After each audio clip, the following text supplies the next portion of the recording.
Radio lẹ ó ti gbọ́. Glorious Twins Radio òun ni mo ń gbọ́, mo ní kẹ́yọ̀ òun ìfẹ́ máa gbọ́, òun la ó máa gbọ́. Up with it, girl. Rock with it, girl. Ladies and gentlemen, do you want to experience a radio station like no other? Then tune in to Glorious Twins Radio Ibadan. We've got everything from the hottest music to the most engaging conversations, exclusive interviews. We are not just a radio station. We are a community that brings people together through the power of sound. So what are you waiting for? Tune in to Glorious Twins Radio Ibadan. Come on, turn the radio on. Rich man, what's it money?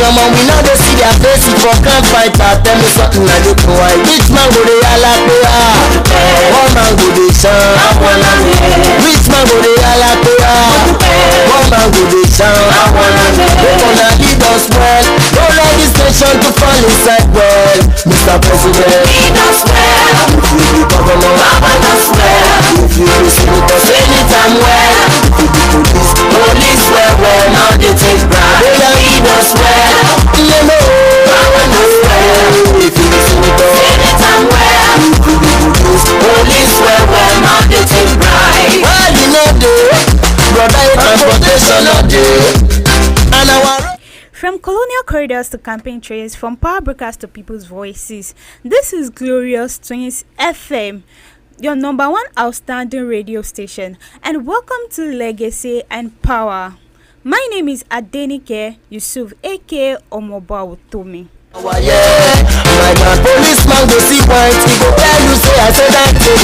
Tell me something I do to make one and lead us well. Don't let this nation to fall. Welcome to another episode of Legacy and Power. Doctor, good morning and happy independence. Good morning, Nigeria. I'm happy to be here with you. And always, it's my pleasure. Okay, today, who is our political icon? Anytime where police well, now they take bribe. I like the way we can kiss the name of the party. People destroying people and the name of the party. Our political icon for today is Goodluck Ebele Jonathan. People wait for them to see the leading pole. This not this place. I am so ashamed. Don't collect some permit, collect trading permit. Goodluck Ebele Jonathan was born on November 20, 1957 in Otuoke, Bayelsa State. He rose from humble beginning to become one of the Nigerian's most notable leaders. Coming from a modest family in the Niger Delta, Jonathan pursued education with determination, eventually earning a bachelor's degree in zoology, a master's degree in hydrobiology and fishery, and a doctorate degree in zoology from the University of Port Harcourt before venturing into politics. He worked as an education inspector, lecturer, and environmental officer. His background as an academic and civil servant distinguished him from many of his contemporaries in Nigerian politics.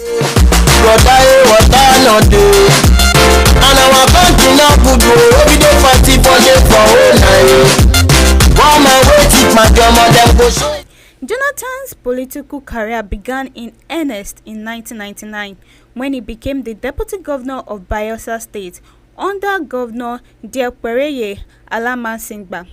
He assumed the governorship in 2005 after Alamasingba was impeached, a role which he focused on development in the oil-rich but underdeveloped state. His rise to national politics came in 2007 when he was chosen as the running mate to Umaru Musa Yar'Adua on the platform of the People's Democratic Party (PDP). They won the election and Jonathan became vice president. When Yar'Adua's health deteriorated, Jonathan was named acting president in 2010, a move that stabilized the country's political atmosphere at a delicate moment. We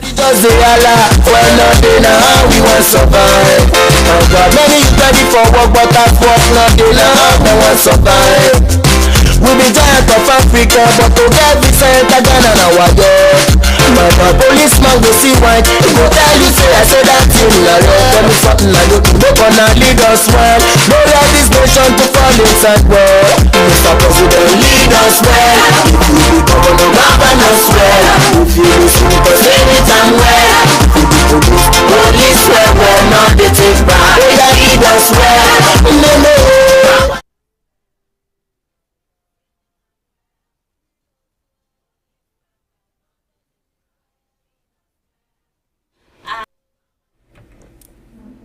And the interview was a kind of a unique one. So like during the course of the interview, the interviewer asked the former president, President Goodluck Ebele Jonathan. He said the problem of Nigeria is not about the election, but about the result of the election. That is kind of his unique personality. He just stepped down after the result of the 2015 presidential election. Like the woman was like, on norms, every president will always want to achieve 8 years in power. Like he just stood down and he even over congratulated the aspirant, that was late President Muhammadu Buhari. It was like his leadership style is kind of unique in some ways. And what the former president replied was that like his political ambition does not worth the blood of any Nigerians, that he considered the best interest of the people. So I was just shocked that like unlike past leaders, like they will consider vandalizing, chaos, crisis, and even rerun for the election. So I just see it as a kind of unique style. So on that note, I want to ask you a question. Like, how significant was Goodluck Jonathan's peaceful concession and exit from office after the 2015 election? Like, what's the significance? If you should look at it cleanly, Dr. Ebele Jonathan is an elite. He is from humble beginning. Yes. Who has never aspired to be a president. He was opportune to be a president by the virtue of personality and responsibility. Okay. And he doesn't see it as a yardstick for Nigeria to be destroyed, despite the fact that there are pressures on him that want him to leave the power at all costs. He himself, as within him, has made himself to let Nigeria see there is nothing in power. There is that he can easily give out the power. He is not a power monger person. Okay. He is not the type of leader that will always want to be in power at all costs. Okay, doctor, during that time, people saw him like a weak president. For him leaving that power, because I was like, many people were just like, he's weak and blah blah like that. Dr. Ebele Jonathan was not weak at all. He's a very strong leader, and a leader that has a focus for the nation, Okay. for African as a whole, that transform what politics used to be, by politics of violence, politics of chaos, not willing to give power to the next party or to the opposition party. Yes. And you can see that the way he relinquished power shows that there is nothing great about being powerful. He made the world as a whole to feel that we are matured enough to handle our political reign by ourselves. He let the world realize that being from a minority doesn't say it should be focused on power alone. He focused on Africa as a whole, not just his people. Because if he wants to listen to what his people will say, he wouldn't have released power. Yeah. But he felt that here is a time for him to let the world know what power should be. Yes. And there should be transformation. The people's opinion should be paramount. The people's ideology should be paramount. The power that be and the power that doesn't want him again, he should be ready to relinquish the power. So he's not weak at all. He's not weak. All he wanted then was that he want peace in the nation. Yes. Because if he said no, there will be crisis, there will be chaos. And the international organizations they are ready to be part of the chaos, because that is what some organizations work on. When there is no peace in Africa, they enjoy the most, because that is when they will dominate the Africa. But he doesn't want problem for us. He wants a situation whereby they can transform power, and the power can change hand, and there will be peace. And that was what made the international organization look at him and made him an ambassador of peace. Because if he has decided within himself that he doesn't want to release power, there will be chaos and there will be violence within and outside the nation, and that's a great problem for the nation. Thank you, Doctor.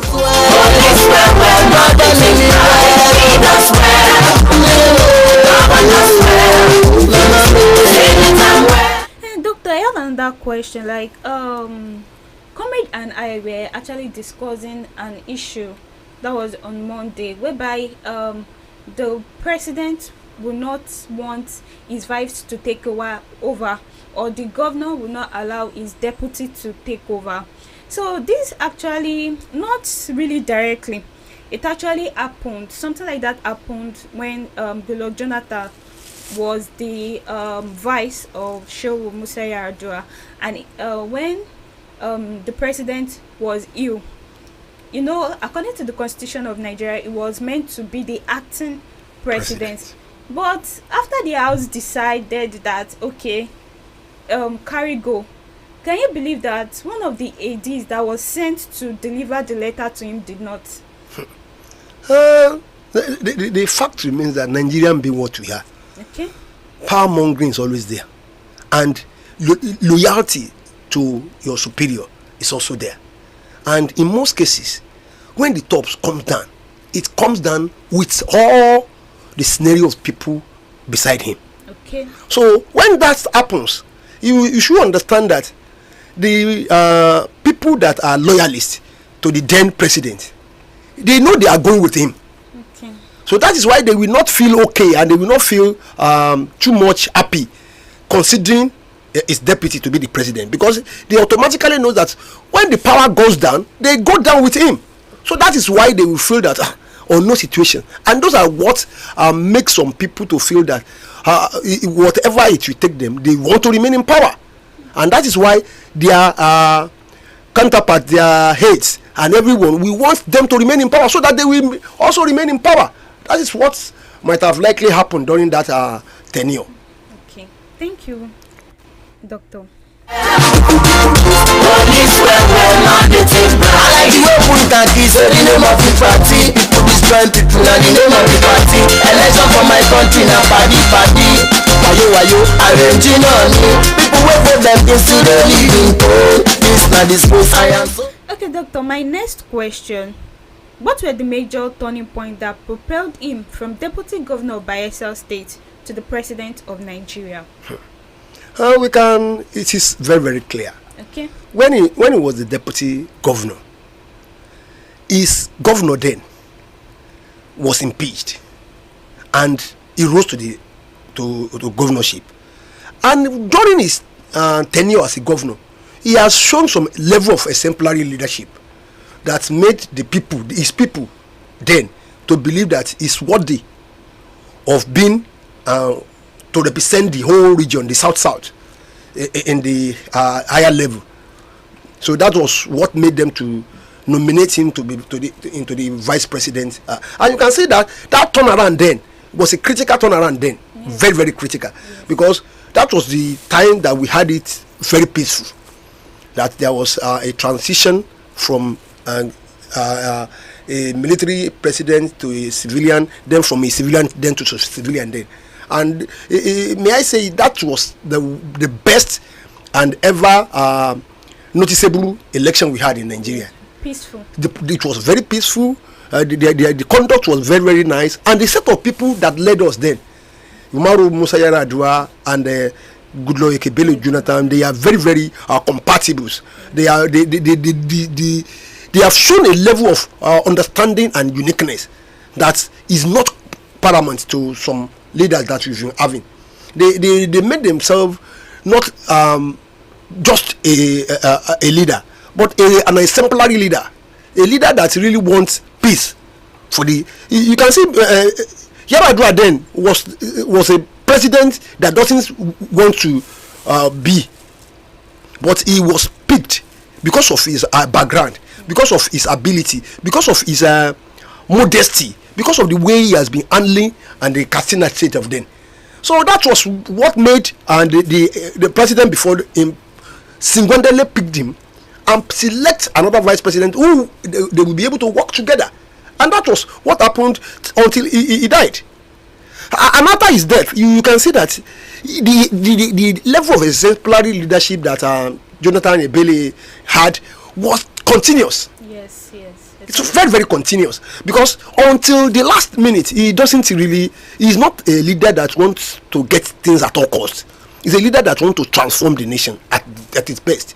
We all know that Nigeria being a nation that there will always be crisis inward, there will always be suppression, there will always be depression, the power that be and the godfatherism and the things like that are always there. But despite those facts, he still make himself an exemplary leader.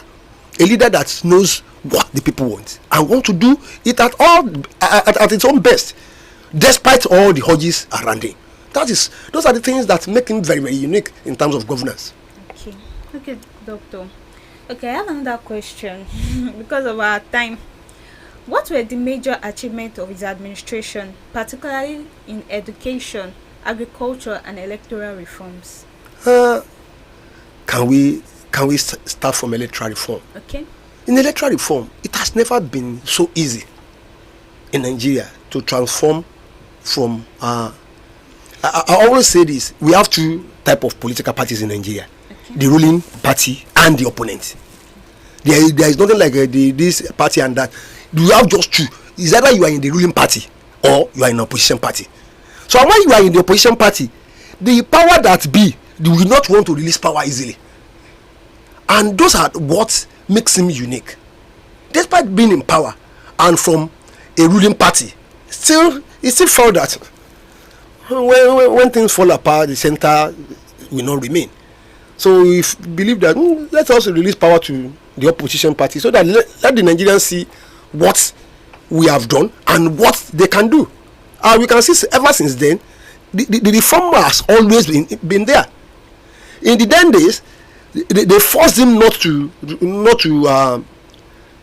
do these economic reforms, but now it is exactly what we are doing now. Exactly what we are doing now. In agriculture, then things was a bit very, very okay. Then you can see what the price of commodities is now. So, and in education, then there was except the external aggression and oppression, there was less university crisis and this and that. National universities, state universities spring up during this time, even private universities, and they were able to sustain themselves. You can see he has done a great work in terms of uniting the nation and transforming the nation for betterness. So, let's go back to the election period.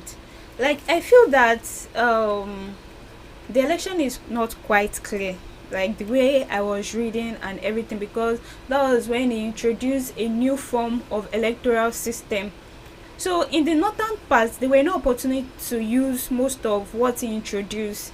So the election is still questionable, and he just left and like that. So I still feel that there is something that needs to be questioned during the electoral process. We all know in Nigeria that the election that we are having cannot be 100% okay for now, because the do's of some areas are the don'ts of some areas.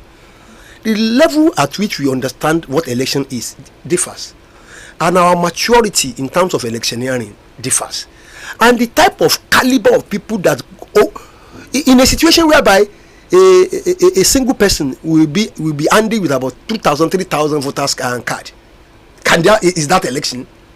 In an election, in an electioneering, that there won't be papers and the things that they needed for the election. Is that electioneering? In an electioneering where somebody will dictate who they should vote for, where we have vote buying, is that electioneering? And those are the things that are real. Those are the things that are happening in this nation. Those are the reality of what we are facing. So there is no election that is not questionable in Nigeria as at now.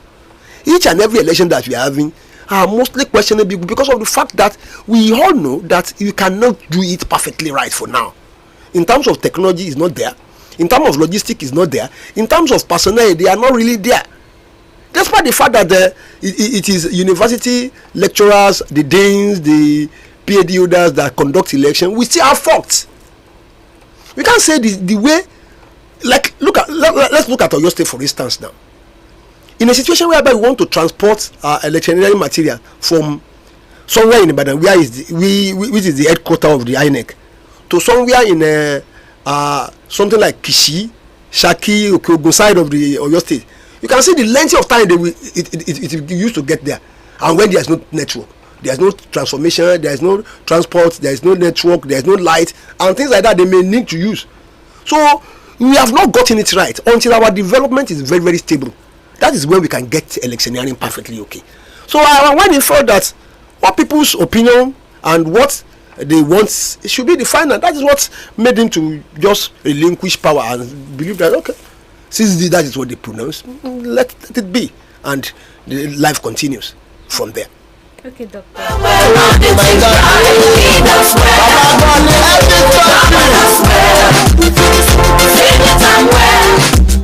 And our country now could go every day for all night. One man wait it, my them go show his face for crime fighter.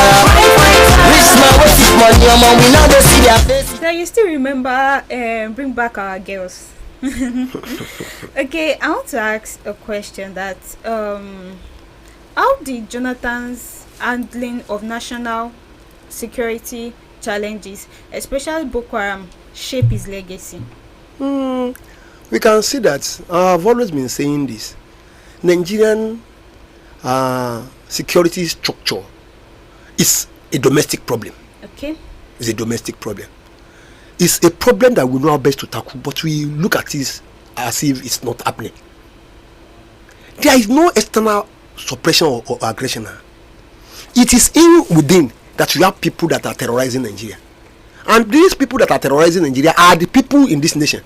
They are the people that want power at all costs. They are the people who want to dominate their region at all costs. We don't see external challenges. They are domestic issues. So when you say the president is weak, it's not because the president is weak. There was a time in the history that a president said, if we have oppression be above 48 hours, that means people in power knows about it. So that's exactly what happened during Jonathan's regime. So please, I'm very sorry for that slight obstruction. Can you say that we have people that are bankrolling these terrorists in this same Nigeria? It is very real. Wow. It's very, very real. Because you can't know the history of a place without being in that place. You don't know the weakness of a place without being part of that place. You cannot know who to terrorize because when you are not part of that region. Let's say in Oyo State now, you cannot undo what is happening. You cannot compare what is happening in Bodija to what is happening at Bere. It's not the same thing. So someone that doesn't know anything about Bodija cannot go and terrorize Bodija. Where does he know where to go? Where does he know where to go and where to come? So it is the people that are within that locality that are terrorizing people in that locality. And the president can do less because there are some people that want to terrorize those areas because of power, money, influence, and authority. Those are the things that make them to want to terrorize at all costs, so that they will feel that when they are there, they want to suppress and depress people that are within that area. And those are the things that make them to continue terrorizing, so that they have some financial gains, they have some physical gain, they have some gain that they are getting from that. So that is where the presidency cannot easily get it right, because of the inward crime that is being committed by the people that are within the locality. So it is not as easy as that to combat terrorism easily. And I always say this: terrorism should not be given priority. We should not make terrorism be a thing that will now deform the nation, that will now make the nation not to be able to be focused. Because terrorists are not the friend of the nation. They are people that want power at all cost. They are the people that want to terrorize their people so that they will remain in power, so that they will be noticed for that. So it's not a very good thing for a nation like Nigeria, because it doesn't let wherever you have terrorism, you can see the level of development will be reduced, the level of engagement will be reduced, the level of human endeavors in that area, the level of and things like that. So it's not encouraging to have terrorism in any form. It is not encouraging. So can we now say that, like from what you just said, can we now say that it's from the opposition parties? Because during that time, about the development, everything was going on smooth, but you see that terrorism was in high extreme. So can we now say like it's from the opposition party or what? No. I wouldn't admit with that. Okay. People that terrorizes are not really opposition. Okay. They are the people within the system that want to get power at all costs. That they want to make people feel they are in existence. They want the people to be terrorized so that they will remain in power. It may not likely be the opposition. It may be within. It may be within the ruling caucus too. It can be in any form. And you can see them coming out boldly to tell the whole world that they are the one terrorizing. And there is nobody that can. That means there are some support, both internally and externally, that are giving them support, technically, financially, morally, and the likewise. So that the people that are giving them those support, they are using it as a yardstick to milk the nation, to make the nation feel insecure, so that they will make their own finances from there. They make their own living from there. They make a lot of fund from terrorism, because they know that whenever they bring anything, they will be the one to hijack it. You can see some roads in Nigeria are not as free as what we think. Yes. Because of nothing but other than terrorism. People want to terrorize you. They want to hijack people. They want to kidnap people. They want you to go and pay ransom for nothing. They kill, they mail, they mad. Those are not. It's not for the opposition. It is the people that have that spirit of terrorism, and they don't want anything to go along their way. So they want that power at all costs, and they don't know what to do other than that terrorism. They don't want anything good for the nation, and that is why what made them to be doing what they are doing, and that is their way of life. Because most of them actually hide under religion. No religion teaches violence. Okay. Even traditional ones. Okay. No religion teaches violence. But when you are hiding under the influence of religion, or influence of society, influence of and drugs and things like that, you all know that what is not right is not right. Kidnapping is not right. Vandalism is not right. Terrorism is not right. And it's because these people gain from it. That's why they continue to do it. So there is no religion that teaches people to go on violence. There is no religion that wants the nation to be in jeopardy. So it is not religion. It is the will and the personal views about life that makes them to continue in that terrorism type of life. So I don't believe it is religion at all in any form. It's not religion. It's not religion. Thank you, Doctor.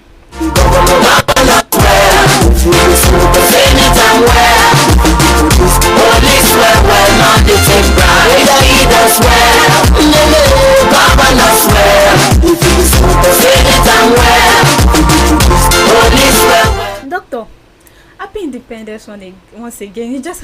I'm just saying. So, like, to wrap up today's show, what advice do you give to Nigeria? Nigeria at 65. Next week, Wednesday, October 1st. So what advice can you give to Nigerians, most especially the youth and also people in authority? The youth at first. Okay. Let us have a vision that Nigerians is going to be greater. Nigerian should be our own. Nigerian should be a place that all Nigerians will work hand in hand for progress, for development, for future. Because whatever the youth of today are going to be the leaders of tomorrow. But what legacy are we working towards? Is it a nation that will be generally accepted by us? Is it a nation that we call ourselves, call our own? Is it a nation that we don't want to do anything with? Is it a nation that we want to make? Is it a nation that we want to mock? A nation that we call ourselves, that we call our own, should be a nation that should be peaceful, developing, and then strategically advance into the world standard.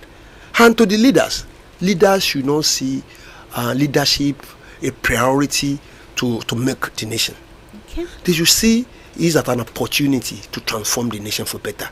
They should see power as a yardstick for Nigeria to remain Nigeria, as an opportunity for the coming generation to see them working towards perfection. Making this is not it shouldn't be a nation of terrorism. It shouldn't be a nation of dictatorship. It shouldn't be a nation where some people will be getting richer and some will be getting poorer by minute. It should be a nation that the people in authority will make the nation grow into an extent that each and every Nigerian will be happy to be a Nigerian. That's my own take. Thank you.